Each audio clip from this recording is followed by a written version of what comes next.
Just 3/4 of a mile, the Richmond International Raceway is the shortest track ever visited by the IRL. 250 laps under floodlights make up the SunTrust Indy Challenge, round 7 of the Indy Racing Northern Light Series.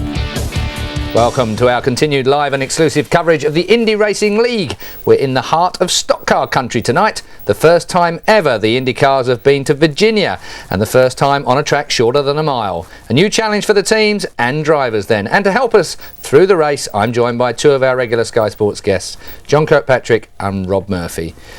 John, a real little ball ring of a track this. Fred, so rough and bumpy in places, shiny groove left by the Winston Cup cars, lots of rubber from the support races, a lot of accidents on the run-up. It's got the driver's attention. Indeed. Rob, right in the heart of NASCAR country, can the open wheel boys do it for the fans here? Well, they're running 30 miles an hour faster than a Winston Cup car. I think that's going to get any fan's attention. The open wheel cars this close together, I think they're going to love it, yeah. I think we're going to be in for an interesting night, that's for sure. But let's take a look now at the track facts for this new circuit of tonight's race will be over 250 laps of the 0.75 mile circuit, which they've been lapping in practice in under 17 seconds. The banking is 14 degrees in the turns, 8 degrees on the front straight, just 2 degrees on the back. But with 60 feet of width to play with, we should see plenty of excitement. A very different track then from some of the ones we've seen so far this season. Let's remind ourselves of what happened in the first 6 rounds of the series.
All that has left the points table looking like this. Sam Hornish Jr., just 21 years old, 229 points. Eliseo Salazar there in second place on 173 points. Scott Sharp is third, Buddy Lazier fourth, Felipe Giafoni in fifth place, Billy Boat sixth, Jeff Ward seventh, Buzz Colkins eighth, Greg Ray, who, due to a crash he had earlier on this week, not out tonight, so that's where he'll be on 115 points even after tonight. Ayrton Dere is there in 10th place. Sarah Fisher, I have to tell you, is in 11th place, superbly on 105 points. More about her later, I'm sure. Well, the race is about to get started very shortly in Richmond, so let's cross over to the US and hear from our American colleagues, Bob Jenkins, Larry Rice and Jason Priestley.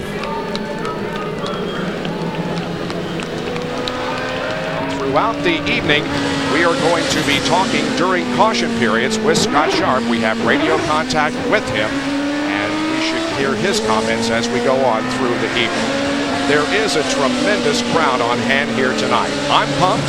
I know these fans are pumped. I know the drivers are pumped. We've had lots of crashes in the practices and the qualifying.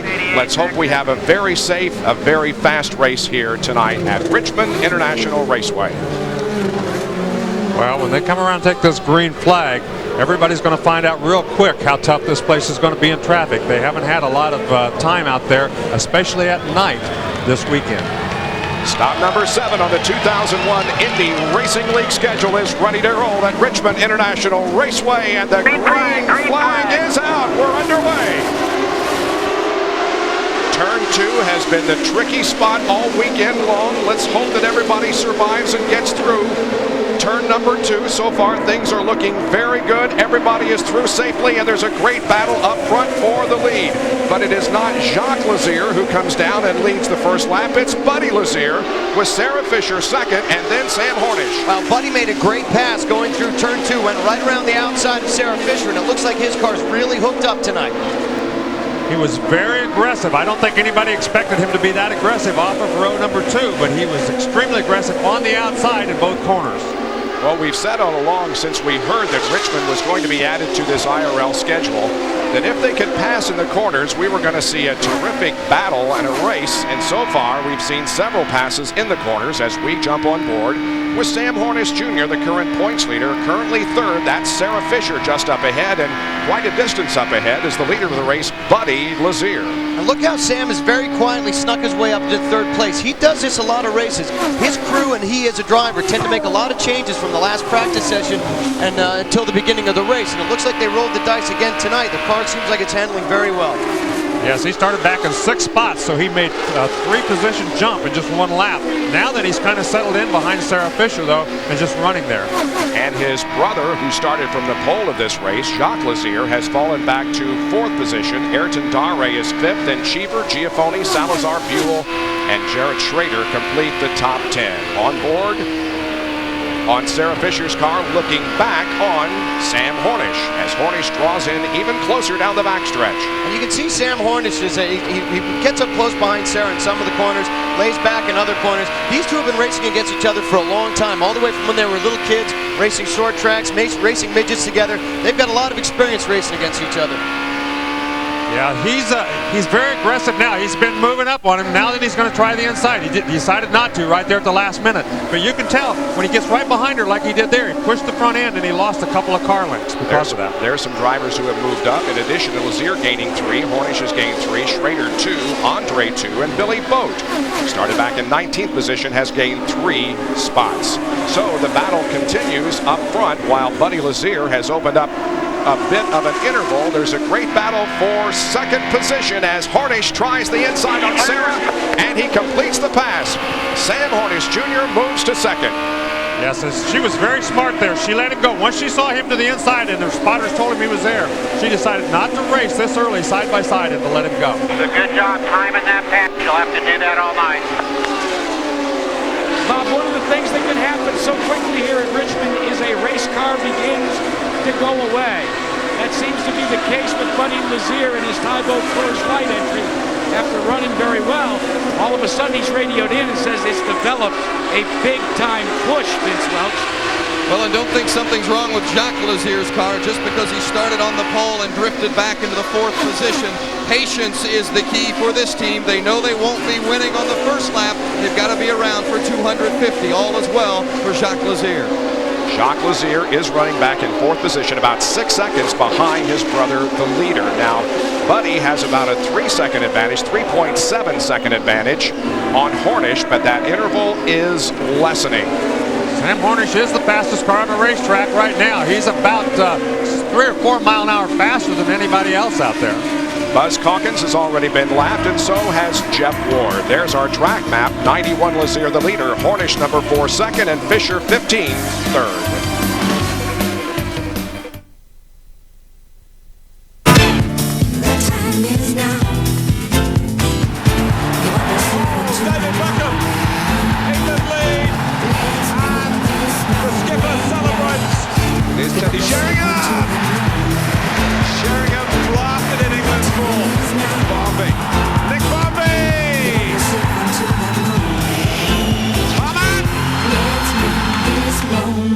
Up again, score!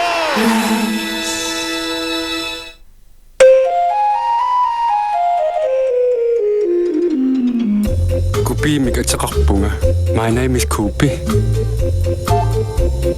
When I first arrived here, I had to learn about everything. I learned by asking questions. Why?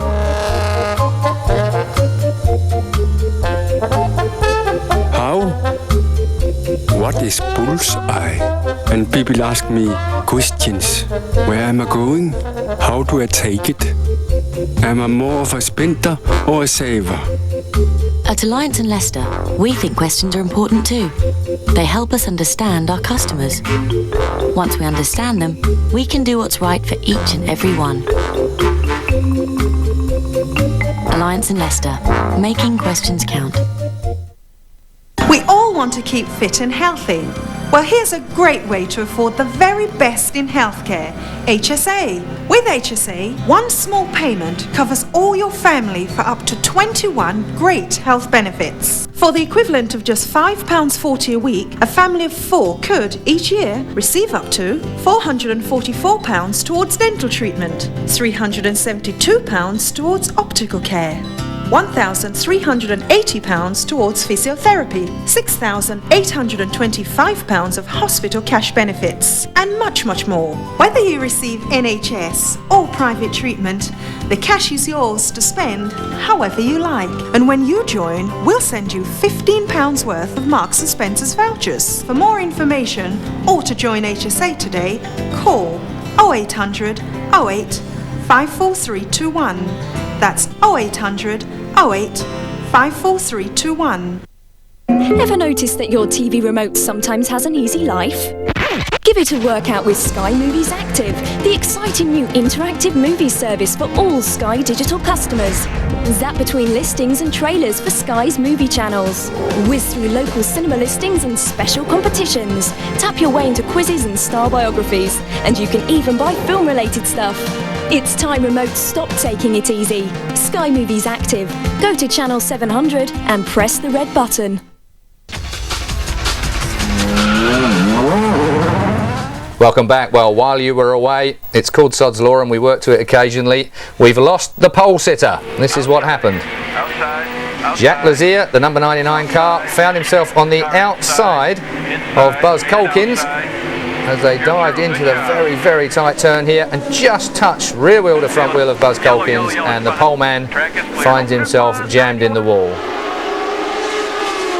The debris on the track has just about been cleared, so a green flag is out now. Let's go back to the track.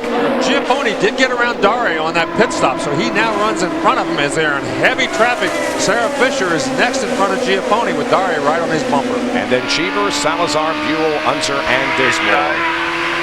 Well, coming up is the 75th lap now. Buddy Lazier has things well in hand. And it looks like that Buddy Lazier is going to pick up $10,000 from Sony Disc Manufacturing, leading the 10th 1,000 lap in Indy Racing League history. Hey, Bob, do you remember at Pikes Peak when Buddy Lazier said after the race, "Now my son can go to college"?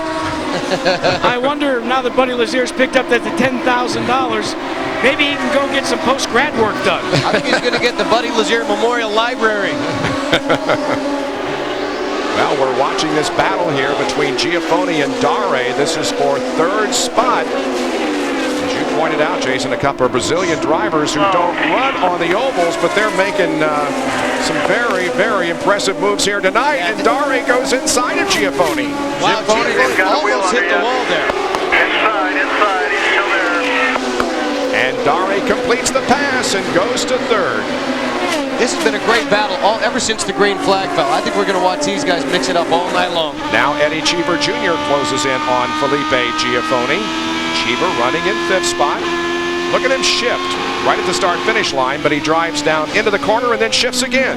A lot of these guys, these cars have a very narrow power band, so a lot of them will shift going down that front straightaway, and here you see them again.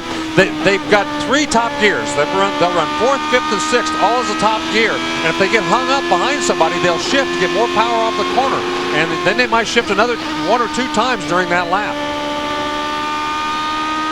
And we'll take a look at Cheever's telemetry. About 158 miles an hour before braking, going into corner number 3 and 4 onto the front stretch, which really isn't a straightaway. It's a long turn.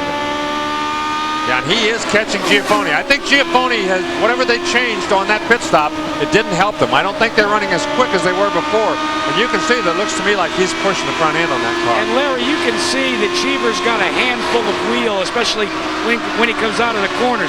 He just reported in that he feels the car runs good, but he says he could use a lot more grip from the rear wheels. Sarah Fisher has lost a couple of positions recently. Find your rhythm again. She's back down to 13th position right now, 1 lap down. So things have not gone well here in the first 82 laps of this race for Sarah, who started second. And she says no grip. We update the stories. The track is and continues to be physically demanding. We did see some pit strategy played out by Mark Dismore, who made a pit stop during the first caution and nobody else did. Our points battle, well, Sam Hornish Jr., the points leader, is running second. Salazar is 6th and Sharp 11th, a lap down. And it has not been a good night for either member of the front row as Jacques Lazier crashed early on. Here is Eddie Cheever Jr., and he runs wheel to wheel with Giafoni, takes that position. Cheever's now 4th. Dari has called in and told his crew that he wants 4 sticker tires the next stop, so I'm not sure. Maybe he got the 4 stickers the last time and they're working so well, he wants to make sure he gets the same thing again next time. Hornish running 3rd, then Cheever, Salazar, Giafoni. Those 6 cars on the lead lap. Didier Andre a lap down in 7th, so is Alonso Jr. a lap down in 8th. Sharp 9th, and Schrader is in 10th position as Lazier passes the slower car of Shiggy Hattori. Hattori running 15th. He's now 3 laps down. Well, Sam Hornish set a record last week the previous race by leading 152 consecutive laps at Pikes Peak. Since then, Buddy Lazier has led 124 consecutive laps. You can see these guys coming off of turn 2. A couple of them, especially Hornish, got especially close to the wall out there. I think he's picked up evidently a push as he really went close to the wall coming off turn 2. Yep, there he came again. And once again, he went out there a little closer than anybody else off that corner. Here comes the field by. That's Buell, then Ward. There is Bradley. And off the corner comes Buddy Lazier. But I tell you, he has less of a lead now than he has had all evening long, as Ayrton Dare is within a second of Buddy.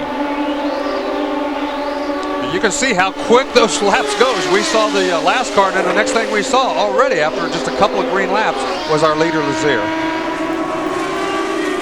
Here's Vince with a report on Giafoni. Felipe Giafoni is running 6th. He radioed into his crew chief, Skip Paul, and said, "What lap is it?" And Skip said, "Lap 100. You've got 150 left to go." And he said, "Are you kidding me?"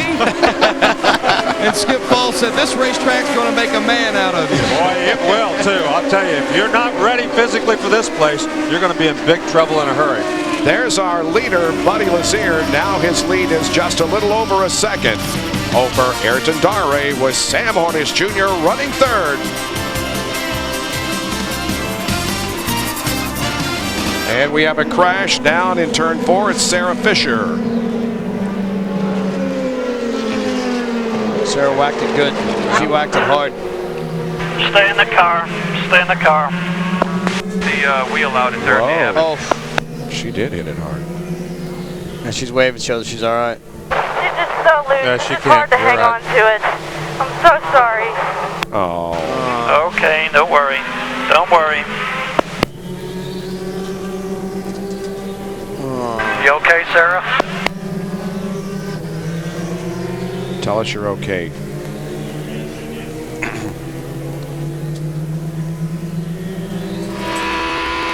Let's jump on board and see what happened. She's going through turns 3 and 4. Looks like everything's going well, and all of a sudden the back end just jumped around. You can see her kind of turn the wheel, and boy, once she turned it, it was already too late. And she hit the wall a ton with the left side of that car, and you can see heavy, heavy damage on that whole left side. That's her second crash of the weekend. She crashed also on Thursday. She is out of the car, appears to be okay. Vince? Well, Gilbert Lage, the engineer for this Sarah Fisher machine, you guys were fighting this thing almost all night long, weren't you? Yeah, from the beginning the car was pushing a little bit and no grip at all, front and rear. I'm sure a lot of people was the same kind of situation. We come in the pits, we make the little change to give her more grip, but 10 laps later, he has no grip at all, and the car comes loose on her, and she can't handling. We heard her say on the radio that it was just so loose she could hardly hold on to it, and then just a few laps later it went. He's exactly right. Sarah Fisher, another frustrating end for the Walker Racing team. Sarah was taken to the hospital on Thursday. She was complaining of some neck and back pain after she crashed. She was taken to the hospital. They checked her over and they released her. In fact, she was back at the track later on Thursday, but didn't take part in that practice period. And now she has crashed once again here at Richmond. Now we'll take another look at the replay and listen to the crash involving Sarah Fisher. So loose, it's just hard to hang on to it. I'm so sorry. Okay, don't worry. Don't worry. It's a common sentiment for a race car driver. I know me myself. I crashed off a lot of race cars. I don't know about you, Larry, but I crashed enough of them. And generally, your crew works so hard to get your car together, and particularly in a weekend like this, where if you have another incident, your crew thrashes and really works hard. And to have an ending like that, the first people you want to apologize to is your crew, who really put their hearts and souls into this every weekend. Oh, absolutely. I mean, you've got those guys. I mean, after that crash, they worked, very hard to put that thing back on the racetrack for her. But she proved that she was a real racer because she came back out after about 10 laps. She was right back up to speed. So you do feel sorry for her, but you're wrong about one thing. I never crashed. Yeah, right. Spoken like a true racer. Track cleanup is underway. We'll be right back. Now, gentlemen, Sarah Fisher, she's been going backwards through this race. She qualified in second place, which comes back to the thing you said earlier on, John, where they qualified at 3 o'clock in the afternoon in 20 degrees better heat than we've got at the moment. These cars really aren't handling the way that they did earlier on in qualifying, and Sarah paid the price. Yeah, there's no question this is a tricky track, and one of the comments that I was interested in after qualifying was from Scott Sharp, who said there is definitely a shiny line that has been laid down by the Winston Cup cars, and in the corner you cross it twice and it really is very slippery, and that could well have been what attributed to Sarah's incident, because clearly there was a bit of understeer there and she seemed to increase the lock and away it went, and no thinking time to rescue that situation. Rob, she crashed on Thursday as well in qualifying. Everything was perfectly okay there. The thing that struck me was how close she is to her team and what she said to her team. We heard it while we were on the break. She was apologising. She just had one of the biggest crashes of her life probably, and she's apologising to the team. Yeah, we've looked a lot in her background. We know she's got a lot of heart. Maybe some of the fans at home don't really know how much she's done in racing before. She's and so she's a special young lady, and it's a shame to see her go out. But she'll be back to fight again, because the one thing she's a fighter, that's for sure. Well, I'm glad you said that, because despite the bad handling car, her fastest lap was the one before she crashed. So she was obviously trying to overcome a car through her driving skill. I mean, she really is quite a special young lady, isn't she? Oh, she is, and none of the drivers here are settled down right now. Even the guys who are leading the race are complaining and trying to figure out what to do at this racing track, and we can hear that all day. So no one's really happy, even the ones leading, and it's a tough track, and she was just pushing and trying to get back on terms with them, and just got caught out a little bit. Let's listen to Scott Sharp then. He's currently ninth and he's on the radio. We've been playing with some stuff, tire pressures and stuff on the pit stops is helping, but it's real hard to get a good bite off the corner. The whole way you can pass anybody here is getting on the gas sooner and harder than the next guy getting a run on him, and it's hard to get the car to want to do that, but Delphi team's sticking in there. We're going to hang in there and keep working on it. Physically, how are you hanging in there, man? Good. I feel real good. You don't get much air under the yellows, but other than that, everything's fine. Just want to say hi to my family and everybody out there in Kelly Racing Land. Cool. Thanks, buddy. Scott Sharp running 9th. Eddie Cheever, meanwhile, Jack Arute is running in 4th position. And you talk about how physically demanding. Eddie Cheever's very, very thirsty. Radio to Dane Hart, his crew chief. He said, "My water bottle isn't working again." And Dane said, "Well, why don't you just hold the button down and give it time for the water to come up?" Cheever got a little cheeky about it and said, "Well, how about 2 laps? Is that enough time?" Dane Hart very calmly said, "Probably not around here." Well, it is a very hot evening and the track is very physically demanding. Now, Larry Rice knew early in the weekend where the most treacherous part of this racetrack would be, and he shares that information in his trackside report. Richmond International Raceway is the smallest racetrack the Indy Racing League runs on. It's only 3/4 of a mile. They turn this racetrack in less than 17 seconds.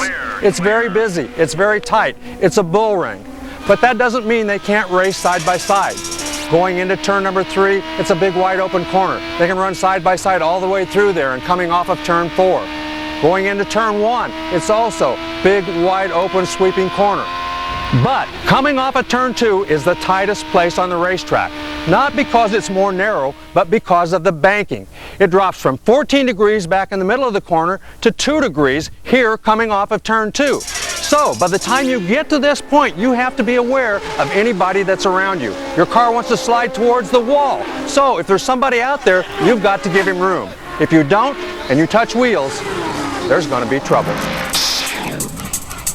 As was the case with Jacques Lazier earlier this evening. It's just about 9 o'clock Eastern Time. We welcome you to Richmond International Raceway in the Indy Racing League's 7th stop of the 2001 series, the Richmond Indy 300. We have completed 125 laps out of 250, so we're right at the halfway point. Buddy Lazier has led all the way so far. Ayrton Dare is running second, then Sam Hornish and Eddie Cheever and Eliseo Salazar complete the top 5. Couple of crashes, both of them involving the front row members. Jacques Lazier, the pole sitter, was the first to crash, and now Sarah Fisher, who started outside row number 1, has been the cause of the most recent caution flag. Wow, and Hornish lost a lap to that, or lost position to that lap car as they went through turns 1 and 2. Sam hasn't had good restarts at all tonight. He is still in 3rd position, but did allow a slower car to get between himself and the second place car of Dare. And Jared Schrader has stopped on the racetrack, so this will bring out another caution. Jared Schrader was running back in 12th position, a lap down. His car has stalled on the racetrack here in the front stretch. Back in a moment. Live from Poland, International Team Speedway. 12 countries chasing their sport's greatest prize, the Speedway World Cup. 7 days of fierce competition from the best in the business. That's 60 riders, including Britain's world champion Marc Laram, racing to reign supreme in the season showcase. The inaugural Speedway World Cup starts today at 1:30, live on Sky Sports 2. What makes you, you? It's those key moments. Wow. They shape your life. No. They are your one-to-ones. You'll travel 1,000,000 miles for them. Don't even... Thank you. You'd love to listen in on some. Some people wish they could have more. The amazing thing is, you never know when your next one-to-one will happen. Sandy. S-A-N-D-Y. Or where it might lead. Okay, it's okay. Who are you? You're every one-to-one you've ever had. Thank you, Mr. Holmes. Thank you.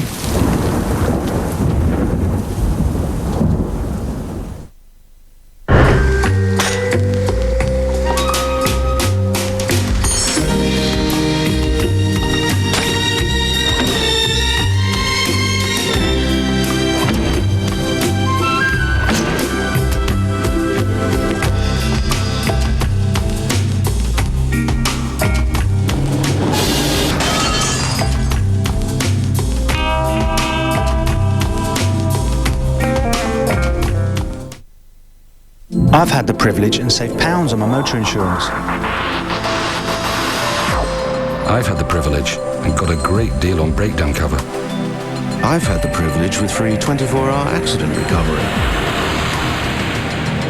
I've had the privilege and pay by instalments. Paying over £300 for motor insurance. It's time you had the privilege. Call 0845 246 0077 or buy online at privilege.com. You could save pounds.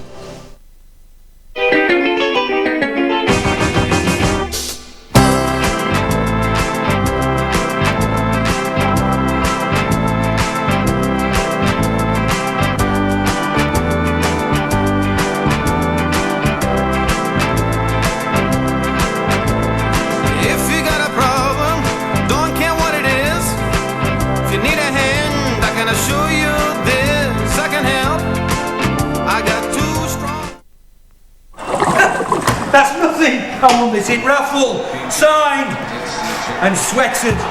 Mickey Owens boots with Anfield Safe. 1-to-1 FA Charity Shield tickets. Pair. Oh, Sky. They've got 4 pairs to give away. Customer reward. But the draw's next month. Let me worry about that. Stop these men from winning your prizes. See Sky Rewards in your magazine for details. Eric Cantona. Welcome back. We've had yet another yellow flag, our 5th. Jarrett Schrader parked by the side of the track, but already they've gone green. Let's go back to our commentary team. That jump on him the first time, I think that really kind of upset him. He wanted to get that back. As you saw, the track temperature's 99 degrees still. With the sun having set long ago. There's Eddie Cheever Jr. running in 4th position in that gray car, the Cheever Indy race car. There are 6 cars on the lead lap. Salazar and Giaffoni also on the same lap with the leader. They're a little bit farther back in the pack, but Cheever right now, I think a lot of these guys are just kind of riding along here. Cheever's not really making any big moves towards the front. He actually is running just a tad slower than Harnish is at this point in the race, but still hanging right in there, waiting for that next pit stop to hopefully make just that one little fine-tuning adjustment that enables him to go back up towards the front. Cheever's been taking an awful lot of ribbing over his beard that he's been sporting here at Richmond. You heard us tell you about what his daughter said about it. But we found out one of the reasons why Eddie Cheever is wearing a beard is the last time he won for Infinity, giving Infinity its first win last year at Pikes Peak. He also was sporting a beard. He said there was one difference. Back then, it wasn't loaded with gray. You'll get there someday, Jason. Pits are closed, 91 and the pits are closed as another caution comes out. Jarrett Schrader was coming back onto the racetrack and apparently has spun coming out of the pits. Jarrett was the reason for the caution before this one because he stalled on the racetrack, and now as he was coming back on to the speedway, he spun again apparently. Yeah, you can actually see his skid marks right underneath this safety vehicle. Before that safety vehicle pulled in, you could see his skid marks there. I'm not sure whether he maybe made light contact with the wall. There he is right there, coming out onto the pits. Now he's still on the flat track right there, and it's very easy to spin your wheels on the flat track when you're on the apron. Wow, and he did make contact with the wall. Yeah, that's a tough break because he just got on the throttle a little bit too aggressively. They're coming off and you can see the smoke starting to roll as soon as he hit the throttle, and he just spun around. He did back in, and he did do some damage, probably to the wing and the rear end. All right, we have 140 laps completed of 250. Buddy Lazier leads Dare, Hornish, Cheever, and Salazar. Well, that must mean there's 110 laps left to go then, and they're picking up the pace on the yellow flags at the moment. I have to say, Jarrett Schrader must be the most embarrassed man at the track at the moment. Yeah, a shame. He was involved in that big incident with Davy Hamilton. Tell us more. Give us an update on that. Well, Davy Hamilton has just had another operation, as you probably heard in the commentary there, and is apparently doing pretty well. McGee, if you can believe it, was in the garage yesterday having a seat fitting. So he's planning to be back for Kansas, the next race, next Sunday. That's incredible. Which is, 3 weeks. No, well, that'll be 4 weeks, in fact. Still very short from the date of the incident. But well, we just saw Sam Hornish Jr. in the pits, grabbing the number 4 car, getting it tied up and straight back out as fast as he possibly can. So Sam Hornish back on the track. We're under yellow still, and of course, pit strategy seems to be revolving absolutely around when those yellows come out. They were worried that there wouldn't be enough of them. They needn't have been. So, as we check on who's into pit lane, that might be Buddy Lazier, the race leader, or maybe Eliseo Salazar. You guys tell me. Certainly from that angle it's difficult to tell, especially when the pit guys cover up the guy's helmet as well. I think it was Salazar. I don't think it was Lazier. Okay, Eliseo Salazar. Could be wrong. It could have been. Well, he was lying in 5th place at the time, so Salazar looking pretty good. Now then, we've got an interview, I think, coming with Sarah Fisher now. So let's go to Sarah Fisher. With the way things are finishing for you, another dose of bad luck tonight. Well, it's not bad luck. I mean, gosh, the car was so loose. I couldn't drive it anymore, you know. And Kroger Racing's been doing an awesome job for us this year, and my guys on my team have been really working hard trying to keep good race cars under me, but it was just really loose tonight. Was it a product of the track, or had the car gone away from you? You know, it's one or the other, and you know, we're gonna go back and have a chat about it certainly and find out what went wrong. Physically okay? Yeah, I'm fine. I'm ready to go again. It's just, you know, I don't have a car, so. Sarah Fisher, another tough break. Jack Arute? Well, Vince Welch, we're beginning to see some of the pit tactics unfold. Sam Hornish, who was unable to close on your leader, Buddy Lazier, John Barnes and the Pennzoil Panther team elect to bring Sam Hornish in. Why? They're going to fill him with fuel. They did. 35 gallons of methanol is on board. And let's check in. Kevin Blanche worked awfully hard. Kevin, John Barnes says you're going to try and go the distance now without making another pit stop. Yeah, you know, it was pretty close right there, so we were kind of hoping some other guys would come in with us, but they didn't, so we'll just see what happens with the Pennzoil Panther car. We're not too bad right now. We just need a little break here. And they all have done this with their fingers.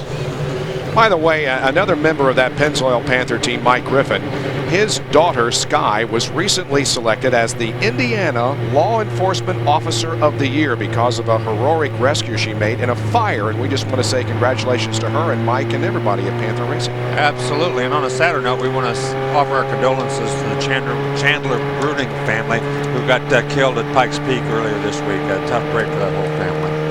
Sam Hornish Jr., because he made the pit stop, is going to go back to 4th position now. Sam Hornish Jr. from Defiance, Ohio, and had back-to-back wins to begin the 2001 campaign. And look at his hobby. You would expect that. There's Mike Griffin, and it is his daughter, Sky, who was chosen as that Law Enforcement Officer of the Year. Bowling is a very hip sport, Bob Jenkins. I know you don't think so. Oh, yes, I do. But young people today, of which I am one, we tend to go bowling occasionally, and we rock and roll bowling with the strobe lights and the loud music. It's probably too loud for you. Then there is something that bridges our generation gap, huh? Bowling? Yeah. Or Tabasco sauce.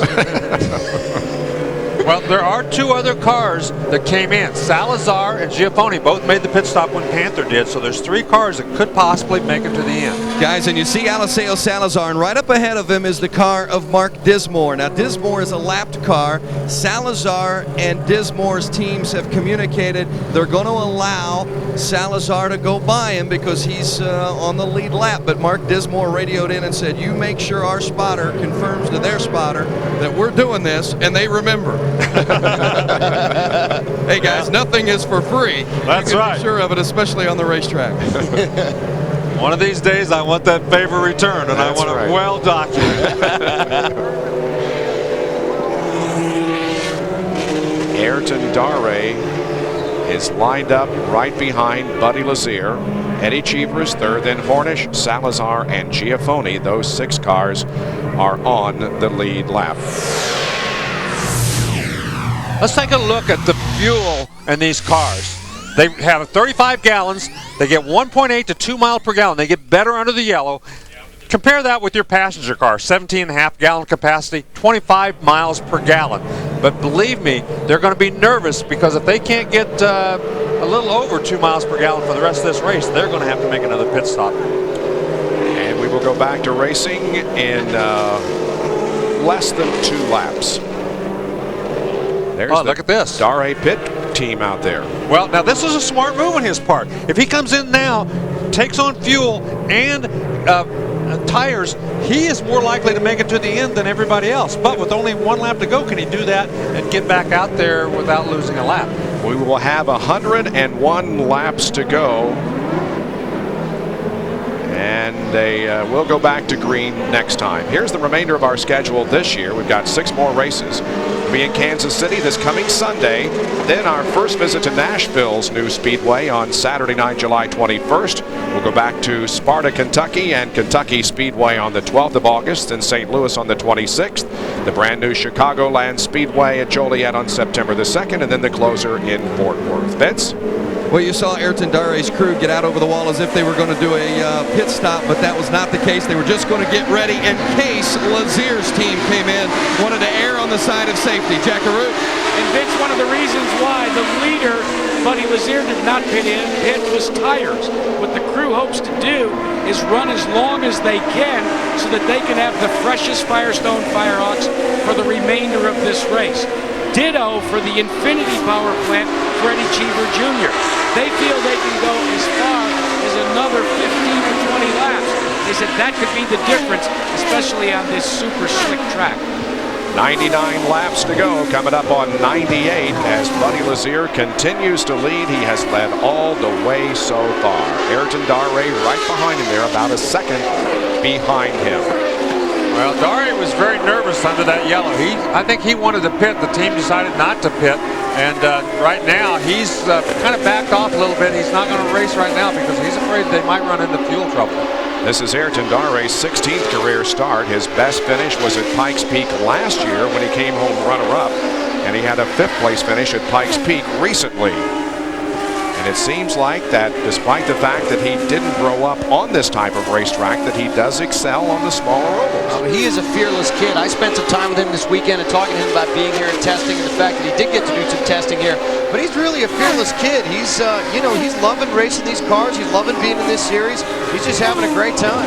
Jason, it's interesting that you may bring up that comment because Ayrton Dare, who kind of grew up in the road course background, said he actually compared this racetrack to a road course that has 2 high-speed corners. And he said that's why he thinks he's very comfortable on this oval as tight as it is. It's like 2 high-speed corners on a road course. One of the other things this track has that most tracks don't have is actually from the driver's point of view. As you're coming into turn 3, till you get into the apex between 3 and 4, there actually is a slight elevation change where you actually go up a little bit in elevation going into turn 3 and then down into, and here we go, down into turn, see down in between, you make that elevation change. It's hard to tell from this camera angle, but if we do it from Eddie's nose cam, you'll be able to see that elevation change, and it's quite dramatic, and it actually does resemble a road course corner much more. Here we come right here. You'll see we come up a little bit, and you see we drop down to the apex here. Doesn't seem like much from there, but when you're in the car, it seems like much more. Now you actually go uphill, then downhill, then uphill again as you get back on the first straightaway. You're exactly right. Buddy Lazier has set an all-time record for consecutive laps led. He led 44 at Pikes Peak, has led all 158 tonight. That breaks Sam Hornish's record of 152 straight laps led. Down to Vince.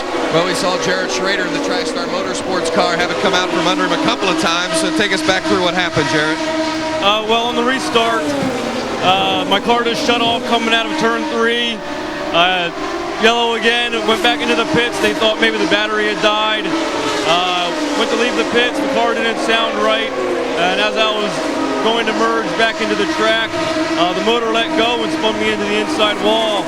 We think something from one of the accidents maybe got into the air intake and, ended our day. It's been kind of a race-by-race battle for Schrader and TriStar. Hopefully we'll see him in Kansas City. Buddy Lazier continues to lead here at Richmond International Raceway, just outside the city limits of Richmond, Virginia, in the county of Enrico.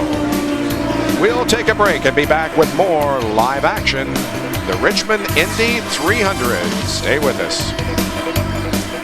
Well, we are now in the closing stages, and it all comes down to pits and strategy, it would seem. Buddy Lazier looks like he's pretty much got it covered. They're waiting for the freshest tyres. They're trying to go as long as they can on the tyres that they've got at the moment, indicating that this track really is not quite the way that they would want it to be. They want the best tyres for the scrap at the end. Yeah, I mean, it's clearly a bit of a tyre eater as well, but the thing is settling down really to the 4 of them: Lazier, Dare, Cheever, and Hornish, and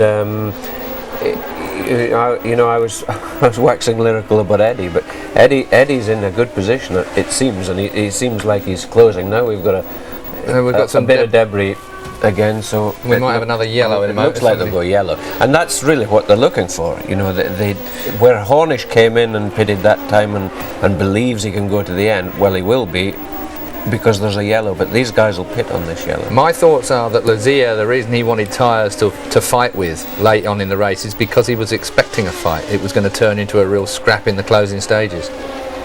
I think it could certainly do that because they're running close. There's only 1.3 seconds between the first three, so it can happen. There's always that prospect, Rob, of ending a race on a yellow. Yeah, which we wouldn't want to see, but cast our minds back to the last race when Sam Hornish was leading it and looked like it was, he was going to walk away with it. And that final pit stop when they put different tires on, all of a sudden his car went away. So they want good tires to, be able to race at the end, but who knows what could happen in that last pit stop. Okay, this is the Richmond Indy 300. Let's go back to the track and hear from our commentators. The record, Tony Stewart led 193 of 200 laps back in 1997 at Pikes Peak when he drove to his first career win.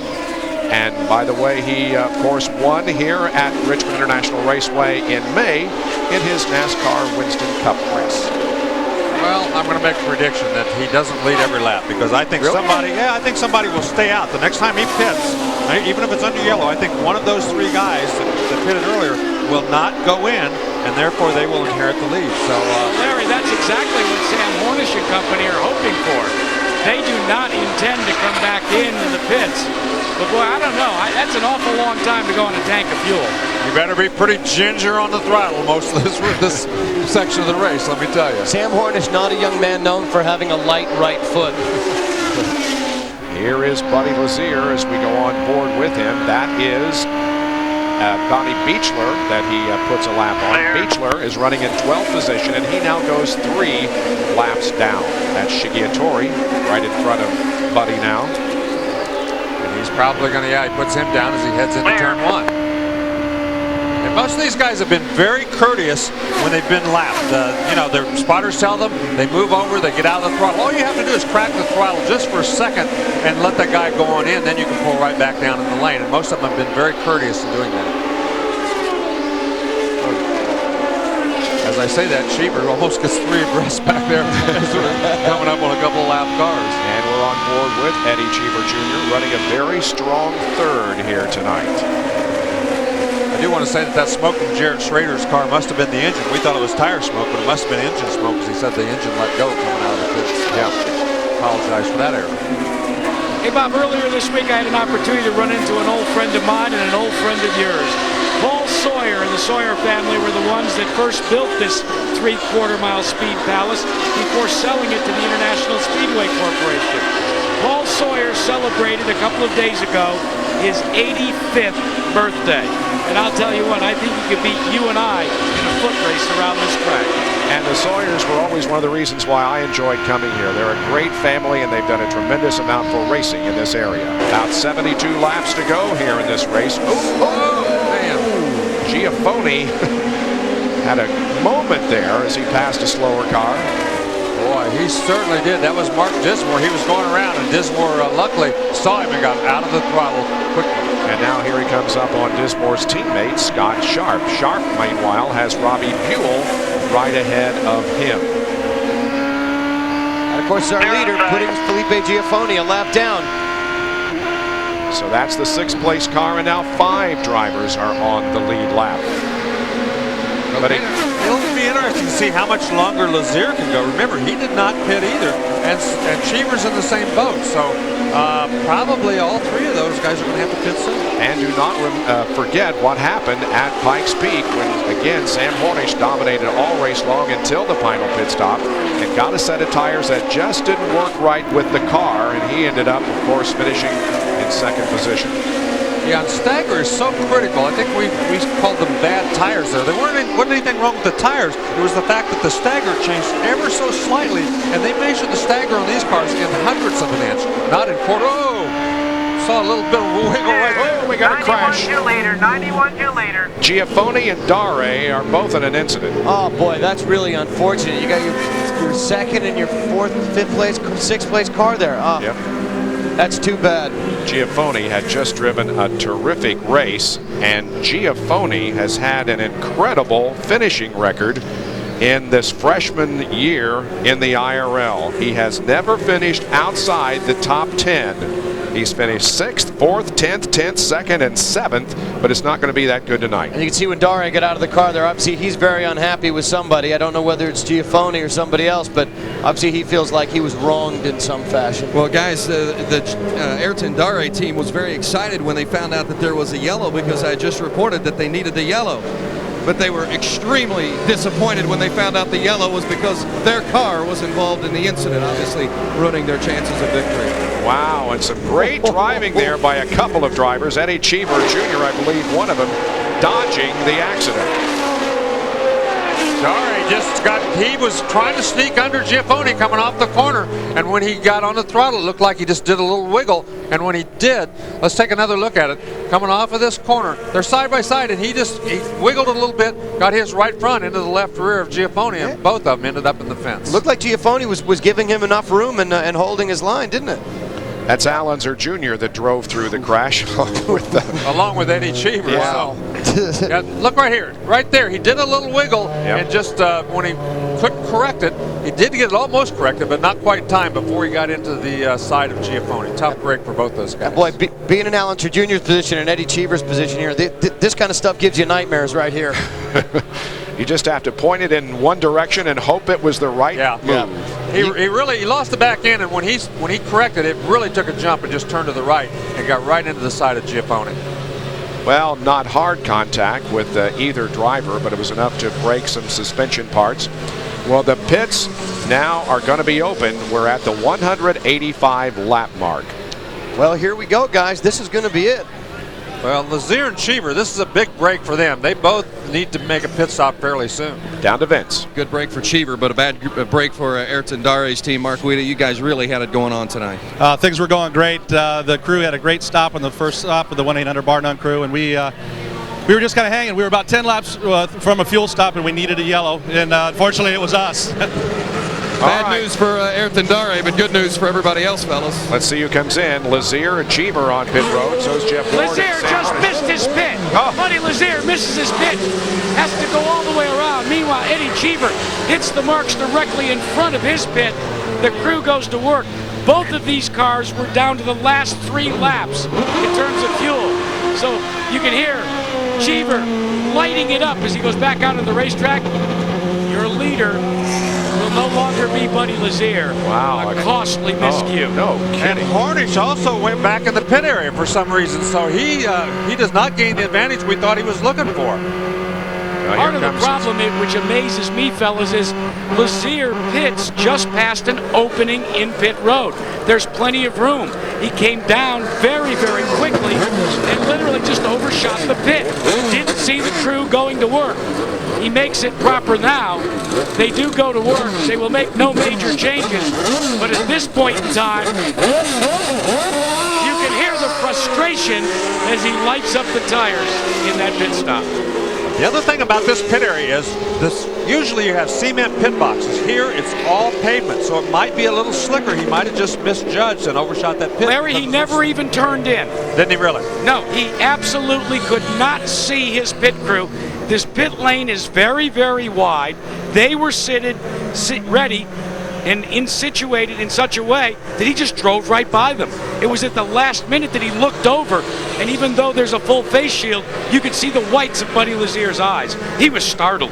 Did you see who Buddy Lazier got out right in front of, though, guys? Sam Hornish. Yeah, but Salazar didn't pit. He's the leader, and Cheever beat both Lazier and Hornish out, and so he is running in second position, and Robbie Buell doesn't have a nose on his car. That'll definitely slow you down on a track like this. I'll bet it would.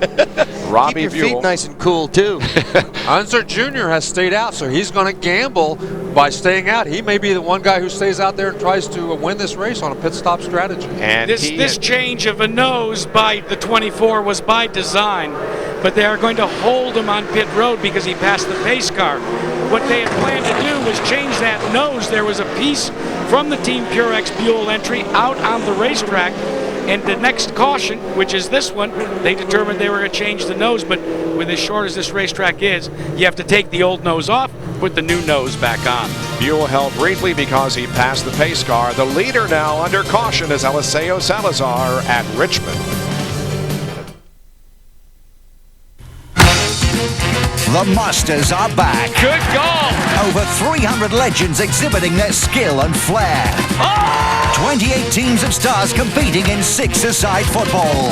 Next stop, the Central Masters, including Villa, Coventry, Leicester and Forest in the fourth of 6 regional tournaments. Tries his luck. Culminating in the Masters of Britain Grand Final. Magnificent goal. The Central Masters, tonight at 7, live and exclusive on Sky Sports 1.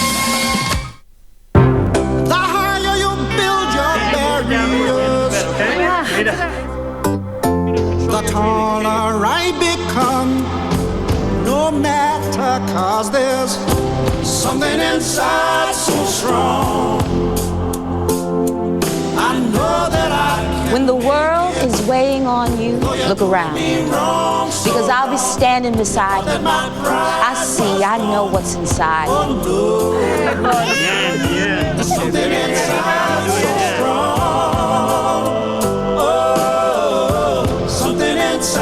So strong.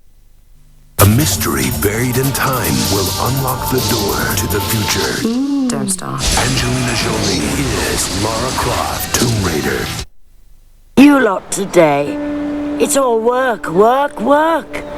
You don't have time for lunch, time for hobbies, time for your friends. You're not happy in your job. And you don't even have time to find a new one.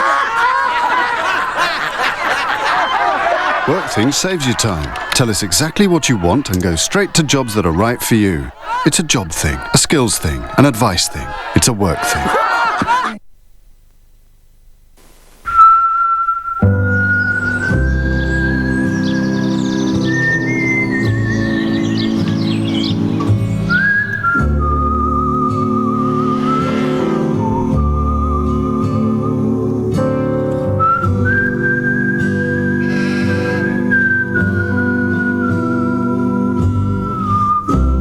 Because we know you value peace of mind, take out breakdown recovery with More Than's car insurance and you'll receive free breakdown cover anywhere in the EU. More Than, a new service direct from Royal and Sun Alliance. Acrophobia, a fear of heights. Oh, God. Oh my God! Face it on Fear Factor at 8. Demophobia, a fear of crowds. Face it in riots, mobs out of control at 9.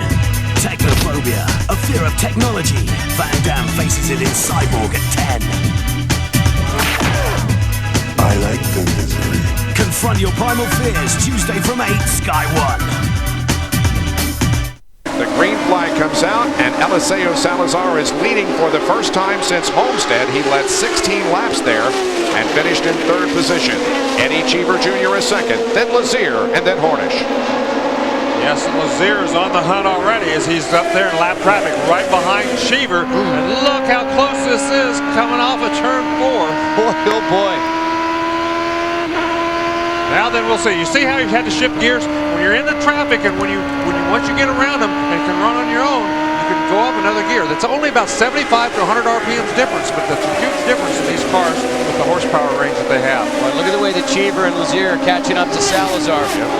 Wasting no time at all. Good 3-car battle, and Eddie Cheever Jr. had ideas of going inside and trying to pass Salazar, but backed off. And you saw when he backed off how quickly Lazier caught up to him. The momentum here really makes a huge difference. If you got to roll out of your throttle at all, the guys behind you get a great run on you. I personally think it was a great idea for the IRL to come here and race on this short track. We haven't seen, I don't think, nearly the damaged equipment, at least so far, that we thought we might have. And boy, it really brings a whole new aspect to IndyCar racing on a track like this. There are more variables on this racetrack, I think, than any racetrack to ever race on. The physical aspect, the mental aspect, the setup aspect, everything is so much different than any place to ever race on that it's very challenging. And everything happens so much quicker here. It really is incredibly exciting races. Not only for us as fans, but also for the drivers, I think. They're busy and into this all the time. Bob, I heard a great comment from a driver. He said, I love it out here. I don't want to name him because many of his fellow drivers will get upset. Because the next thing he said to me is he said, hey, let's go to Bristol next. I don't know about that. Well, Eliseo Salazar leading for A.J. Foyt, and A.J.'s last victory as a car owner was in 1999 when Kenny Breck won the Indianapolis 500. And here we are, guys, now with 47 laps to go. These guys have been in these race cars for an hour and 40 minutes, driving their hearts out. People are going to start to get tired and get dehydrated and hopefully not make mistakes, but the chance is certainly there now as these guys start to get fatigued to make mistakes. They have to concentrate 150% from this point in the race on. Sam Hornish is reporting that his engine won't accelerate. He thinks maybe the header is broken from the sound of it. So that's exactly right. That's exactly right, Larry. He does indeed have a motor problem and a header problem, and the team right now is just waiting on it to come to an end. And Shigeatori is going the wrong way on the racetrack, so he brings out another caution here at Richmond. Doesn't look like the car is damaged, is it, Larry? No, it doesn't appear to be damaged, and he did a pretty good job of keeping it out of the wall. Kind of hard to drive backwards with your mirror at about 100 miles an hour. That right front tire looks a little wonky, doesn't it? Steering wheel on top of it. All right, here's a look at what happened. Here comes Satori. He's by himself. Yep. You can see right here, he did make a slight contact with the left front, but not real hard contact. I think Shiggy was really that's really just an homage to Danny Sullivan in '85. He's trying to do the spin and win. Hattori, of course, is coming back to activity in the Indy Racing League after sitting out the most recent race at Pikes Peak. Jack? You're looking at A.J. Foyt as he talks to Eliseo Salazar on the radio. This crew, the Harris crew, does not, I repeat, does not intend to take advantage of this yellow and come in for fuel. When I asked the man that you saw right next to A.J., Craig Baranowski, you have enough fuel? He said, oh yeah. Then A.J. Foyt just radioed to the Chilean, you're running 17-second laps. You keep doing that and you'll win this thing. Yeah, Eddie Cheever's team feeling confident, although running in second, because they have on sticker tires and they've got all the fuel they need. On the other hand, Salazar's running on old tires and he's low on fuel, so Cheever's group believes that they're in the right position right now. Wow. And the green comes out, and a close moment there for Cheever and Salazar as Cheever sets sail, and look, though, at the... When he had to get out of the throttle, yeah, both those guys almost got together, and now look at Lazier. Oh, look at this! Yeah, that was inevitable. I think in Chile they're familiar with the phrase slamming the door as well. Oh, man. That is so unfortunate.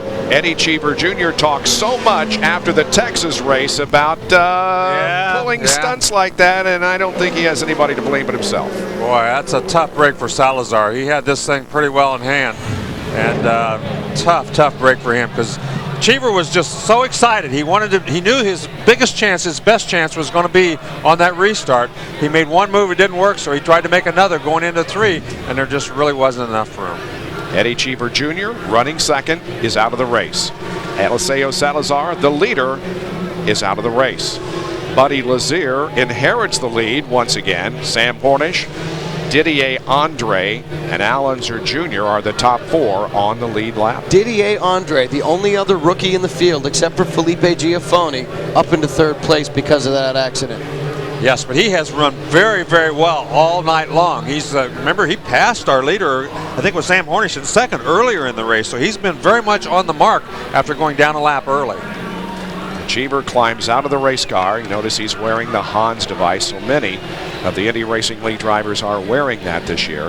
He appears to be okay. I know he's disappointed because he gave the Infinity a great run here tonight, but unfortunately, as he tried to take the lead from Salazar, they touched wheels. Yeah, I'm sure he's not going to be very happy when he sees the replay and how things unfolded there, because it just looked like he got a little excited, got in there a little bit too hot. And it's Eddie Cheever Jr.'s 5th DNF in 7 races this year. This is Salazar back up here, up the racetrack a little ways.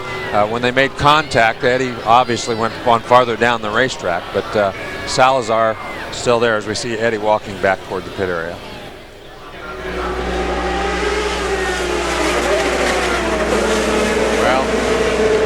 That's a tough call to make. Wow, guys, that to me, that's one of those instances that you just, I mean, both both drivers are going to claim that they had the position and had the way to be there.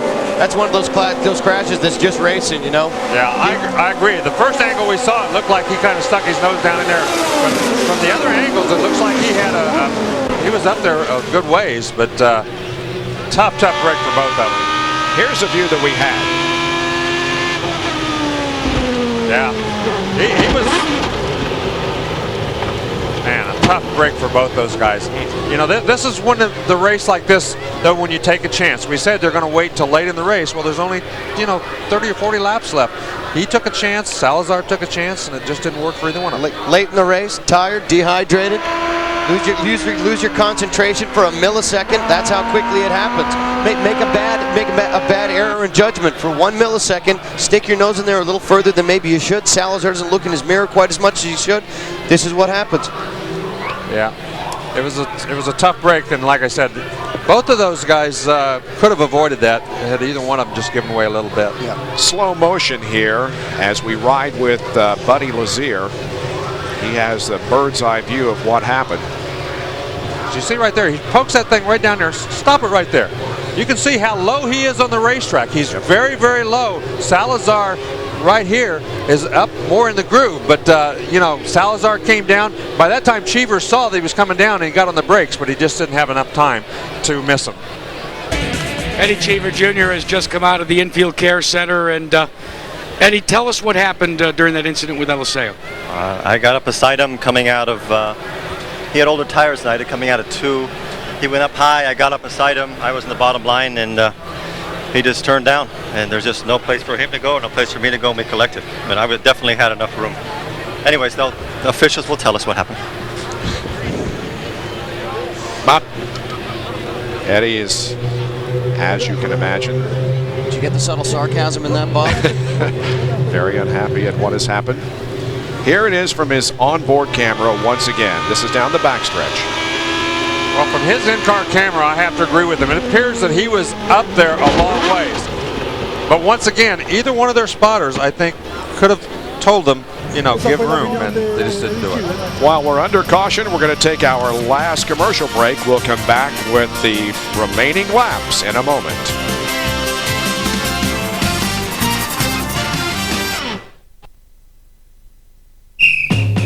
This summer, we'll be covering the sexiest football on the planet. South America's football showpiece. The greatest teams, the sexiest football.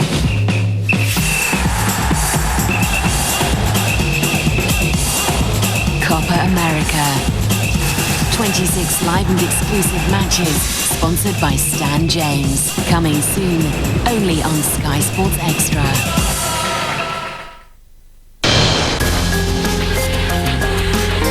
Which communications network can put your business in touch with the entire country?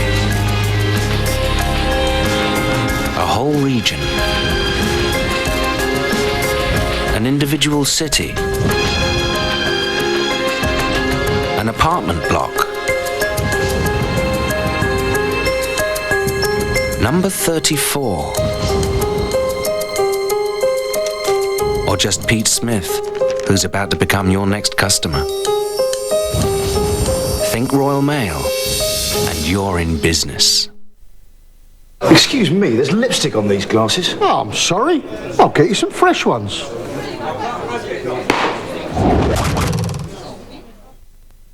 Like a grain of sand that wants to be a rolling stone, I want to be the man I'm not, and have the things I really. If you have electricity and gas from British Gas, you could get a discount equivalent to 22 days free electricity a year. Millions come home to electricity from British Gas. If looks can kill, then Lara Croft is lethal. Angelina Jolie, Tomb Raider.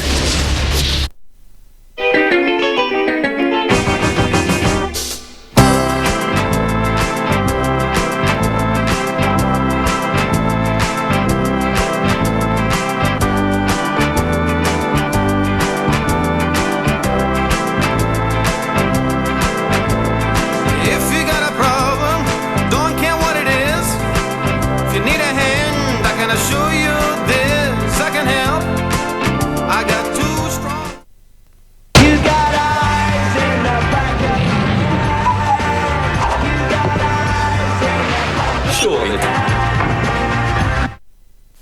Let's imagine this ball is the internet.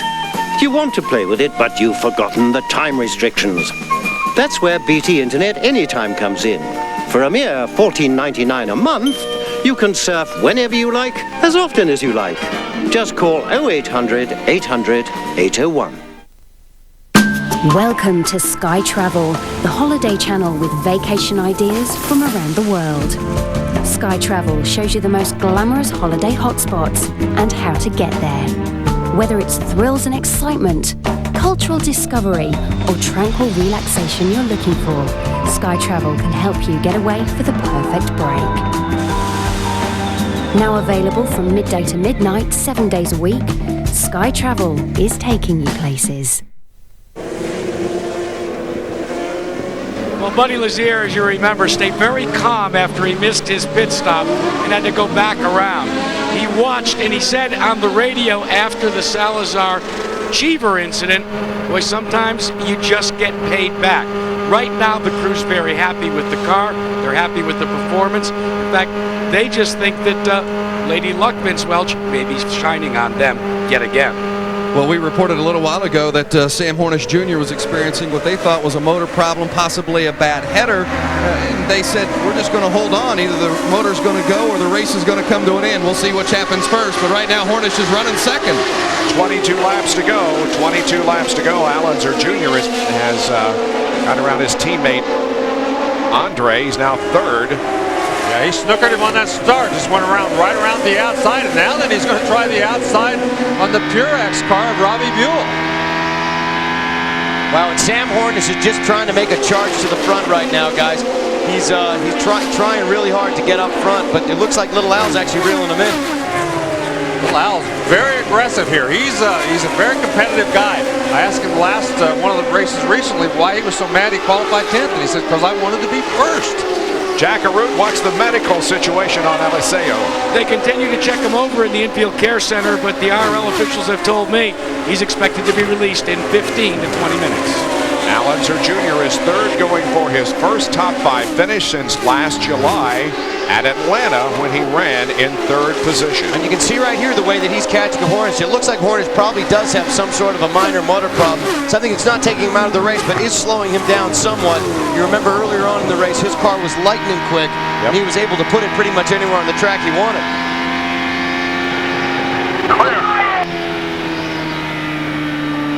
You can see that on the long end of that straightaway is the place that Unser was gaining on him. Now then again, down at the long end of the straightaway.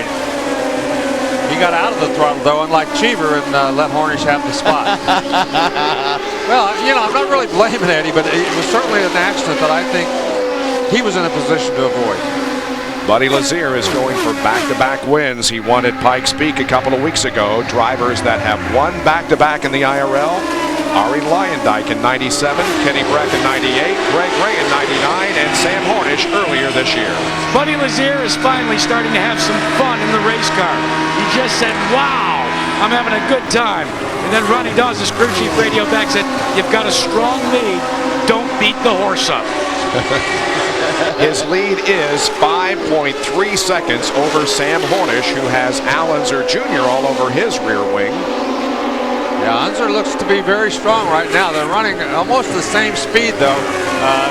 Although I believe that Unser's running a little bit quicker. He just can't make the move and make the pass. And it'll be a good night for Team Gallus, and they need some good luck because they've had some very bad luck over this past year. The Star Super Pack G-Force, driven by Alonso Jr., a very strong third now, and Didier Andre, his teammate. The Sony PlayStation 2 car is running in 4th spot. I think this is by far Andre's best effort of the year, and he has been strong all race long. He's looked strong right from the very beginning, even though he did get down a lap early in the race. Had only one top 10 finish. That was at Miami when he finished in 10th position.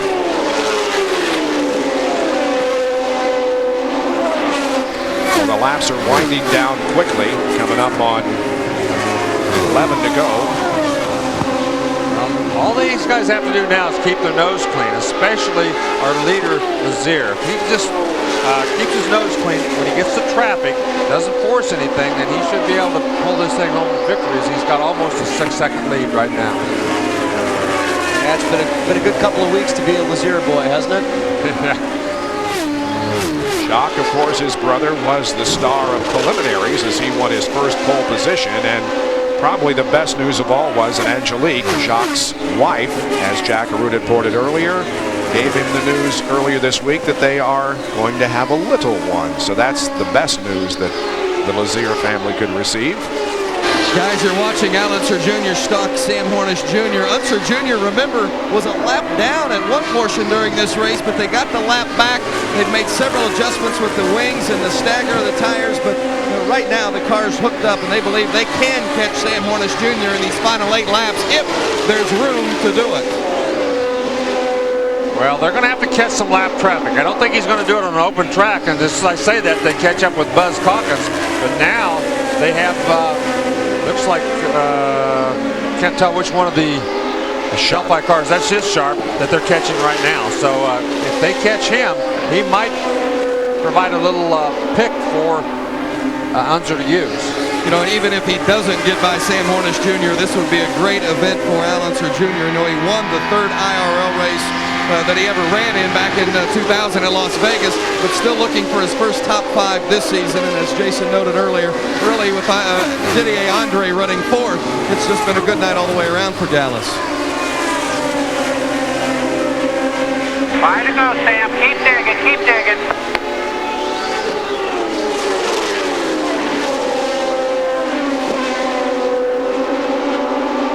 We've got less than 5 laps to go in this Indy Richmond 300 for the Indy Racing League. The leader is Buddy Lazier. Eliseo Salazar led until a few laps ago when he and Eddie Cheever, battling for the lead, were involved in a crash. That gave the lead back to Buddy Lazier. And Sam Hornish is running in 2nd position, but he's closely pursued by Al Unser Jr. Sarah Fisher was eliminated in a crash earlier. Jacques Lazier, the pole sitter, also crashed out very early on. But it could be a good night for the Laziers anyway, because Buddy could be on his way to victory here in less than 3 laps. Yeah, and it appears that Unser's not going to be able to muster anything for him. As doesn't look. 6-second lead conserved. This could be a problem right here as he's running into some lap traffic. Like we said, you don't want to make a mistake like that this late in the race. You see just ahead of him there, that's right. Felipe Giafone, who was in that unfortunate incident a while ago. Looks like his crew got that car back together and out on the racetrack. Less than 3/4 of a mile to go for Buddy Lazier from Vail, Colorado, and he'll have back-to-back wins in the Indy Racing League. Buddy Lazier. Correct me if I'm wrong, Buck. Doesn't that mean that history was made here tonight? Again, yes. It's the 6th career win for Lazier. It ties him with Scott Sharp for the most IRL wins, and Sam Hornish finishes in 2nd position, holding off a hard-charging Al Unser Jr. Vince? Rod Himmelgarn, I'll tell you what, you guys did it again, back-to-back. Congratulations. We needed that. We moved into 2nd place now on the points. The Tybo Coors Light just ran perfect all night long. Buddy missed the pit box, and then you avoided the accident in front of you. Sometimes you got to be good and lucky. We got to be lucky. That's total luck. But car ran perfect. He ran a great race, and we're just glad to win another one and stay in that point chase. Bob? Well, Buddy Lazier is taking the victory lap. He moves to 2nd in the point standings. We're unfortunately not going to be able to give you an interview with the winner, but here are the results. Sam Hornish Jr. finishes in 2nd position. Baseball tonight going to be coming up here in just a moment. We'll be at Kansas City next Sunday on ABC for the next IRL race. This has been a presentation of... And you can see that here live and exclusive as well in the UK on Sky Sports, and I think that's on Sky Sports 3 from memory. But first of all, let's wrap up this evening's action. Buddy Lazier then, John Kirkpatrick, you did have money on him earlier on, but it was a very, very good, solid drive from him and the team. One mistake that this time didn't cost him. It probably should have done. 2nd now in the championship, just 52 points behind. But you know, Hornish keeps pegging away, keeps scoring the points every time he goes out, and he's doing well. I wonder what went through Buddy Lazier's mind when he missed that pit stop. Came down pit lane, didn't see his pit crew ready for him, and had to do another lap. Well, he stayed calm, didn't he? And that's the feature of the guy. He's a hard charger, but he knows how to, and he did a great job, showed his experience there. Lucky he was here at Richmond, otherwise a lap might have been longer. Yeah, absolutely. But I mean, you know, to finish first first you got to finish. It's a hackneyed old phrase, but 4 of the top 6 guys didn't manage to do that tonight, and Lazier was one of the ones who did, and he got another win. Well, I've been having a quick countdown here, and I've got something like 8 of the top people that qualified right in there that actually crashed out today. That's nearly half of the field, certainly the most significant half of it. Jack Lazier, Sarah Fisher, Eddie Cheever, Ayrton Dari, Felipe Giafoni, Eliseo Salazar, Jarrett Schroeder and Shigeki Hattori. They're just the ones that they're our headline people. Sure, and that's why I like this 3/4 mile track. I think it makes, we don't want to see anybody getting hurt, anything like that, but it certainly makes for interesting racing, and it's a different challenge for them. We go to fast tracks, why not come to these tracks too? I think it's excellent. Well, Didier Andre ended up in 4th place, Scott Sharp 5th and Mark Dismore in 6th place. Good results for them as well, considering how their points were stacking up as we watch the leader come into victory lane. This is Buddy Lazier. Sorry, we'll have more in the studio here in a moment, but we're looking at Buddy Lazier. He must be an extremely happy man. He must have been thinking that he was heading for something less than winner's enclosure after that mistake that he made as the fireworks go off. Well, thankfully he found the winner's enclosure, unlike his pit earlier on. He does look pretty happy, doesn't he? I've got to say that, mind you, maybe that's relief, not happiness. And having just missed let's hear what he's got to say. Back on the bull rings. Oh, this was a tough one. My guys gave me a great car. This Tybo Coors Light car. We're picking up momentum as the summer's rolling along. Just couldn't be happier. Really physical. I'm wore out. This is a tough place to run 250 laps, but what an awesome car. Awesome day. Let's go back to the last pit stop. It looked as if, as you get a kiss from your lovely wife, looked as if there was a miscue. Tell us what happened, how you missed your pit box. I just flat didn't see it. We were coming around. We're sweating so much and working so hard, the visors are fogged, and I couldn't see it. I went by it. I looked over to my left, and there was my guy, so that was a bad feeling. That was pretty sunk, it sunk. I had everything sunk, but we still had 40 laps, and I thought maybe we'd get a chance to get around the 2 guys in front of us. I didn't want to have to pass them that way, but we had a great car all night, and I think this team really deserved to win. They gave me a great car. Can you defend your championship? It looks as if you've turned things around since the beginning of the year. I don't know. We're picking up a lot of momentum. Got a great bunch of guys, and we're giving it everything we got. That Pennzoil team's going good too. Sam keeps doing a great job, but at least we're gaining on them slowly but surely. Buddy, let's get a report card on the first ever appearance at the Richmond International Raceway. Granted, you're going to be biased because you won, but what do you think? Oh, I think it's awesome. I mean, these cars really are suited for it, and I am biased, but at the same time, I don't know. We ran into a lot of things that we don't see in other races. It was a very physically demanding facility. Probably one of the hardest races I've ever run. Congratulations. Thank you.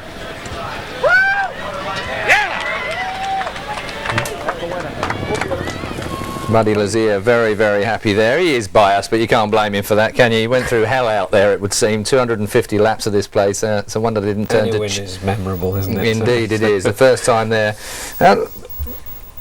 He couldn't have expected anything better than that in the end. The team actually stayed with him, gave him all the right directions, put the right thing on the car, made the car solid for him right the way through, even though the track had changed so much since qualifying. That team was the strongest out there. That's an important point, because this is a real team part of the season. They've got a very, very busy schedule, something like 9 weeks of either racing or testing constantly. So it looks like he's got a really solid crew, and it's good to see that team, get a win again. What do you think is going to be going through Sam Hornick? Penske teams, their Pennzoil team, sorry, they are a very, very strong team. Also, he leads the championship by a fair old amount, but there's still a lot of rounds left to go in this yet. 6 of them. Yeah, but he must be feeling fairly comfortable, because the car is reliable. He doesn't wall it very often. He's picking up points all the time. I would be amazed if he wasn't there or thereabouts at the end. But do you think Buddy Lazier is applying the pressure now? I mean, that's 2 wins in the row that he's had. The guy is looking very, very good. He can't afford to relax. I mean, he's either there or thereabouts. Just as John's saying, he never walls it. If he's not winning, he's just hanging around, like taking a 2nd or 3rd place. But Lazier's going to keep pushing. He's on a roll now, so you just never know. With 6 races to go, like you say. Alonso Jr. got into the frame towards the end of that race, particularly well. He just didn't have enough to get by Hornish, did he? No. But that's his best run for quite a while. Yeah, and the Gallus team had Andre up there as well, so they've obviously had a good run on the G-Force machines, yeah.